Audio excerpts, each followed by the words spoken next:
আজ তো নতুন বছর, চলো পিকনিক করি। হ্যাঁ হ্যাঁ হ্যাঁ, চলো পিকনিক করি। কাল থেকে তো আবার স্কুলে যাওয়া লাগবে। নতুন বছরে নতুন বই, কি না ভালো লাগবে। তাহলে আজ বিকালে পিকনিক করব, কিন্তু পিকনিকে কি রান্না করব? বিরিয়ানি করলে কেমন হয়? না না, বিরিয়ানি না, মতিন চাচার হাঁসের খামার থেকে হাঁস এনে সেটা দিয়ে পিকনিক করব। 2026 সাল কি তাহলে চুরি করে শুরু করব? আরে, চুরি কেন বলছো? আমরা তো তার সন্তানের মতো, আর মা বাবা তো সন্তানের জন্যই কাজ করে, যাতে সন্তান ভালোভাবে খেতে পারে।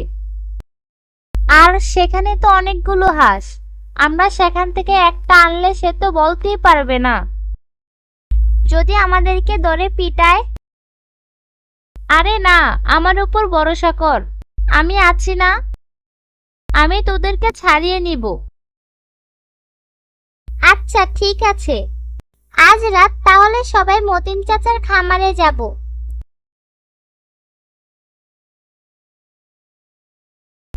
কিরে, শেফালি এখনো আসছে না কেন? রাত 12টা বেজে গেছে। ভাই, আপনি তো বললেন এটাকে চুরি বলে না, তাহলে এত রাত করে কেন? আরে, আমাদেরকে দেখে ফেললে অন্য সব ছেলে মেয়েরাও তো হাঁস নেওয়ার জন্য আসবে। এই তো শেফালি চলে আসছে। চল চল তাহলে আমরা রওনা করি। দাঁড়াও, সবাই একসাথে যাওয়া যাবে না, তোরা দুইজন যা, আমি এখানে পাহারা দেই, অন্য কাউরা আসে কিনা।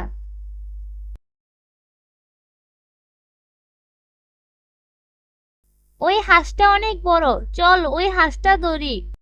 হাঁসটা তো ধরতে পারছি না, তুই ওদিক থেকে এদিকে খেদা, আমি এদিক দিয়ে ধরছি।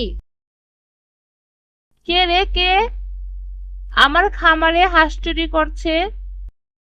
না না চাচা, আমরা চুরি করছি না, আমরা তো তোমার সন্তানের মতো, তাই একটা হাঁস নিচ্ছি। কি? এই রফিক, আমার লাঠি আর দড়িটা কই? নিয়ে আয়।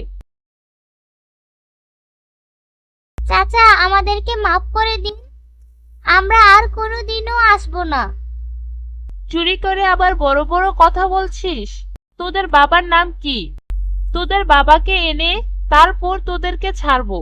না চাচা, আমাদের বাবাকে বলবেন না, তাহলে আমাদেরকে মেরেই ফেলবে।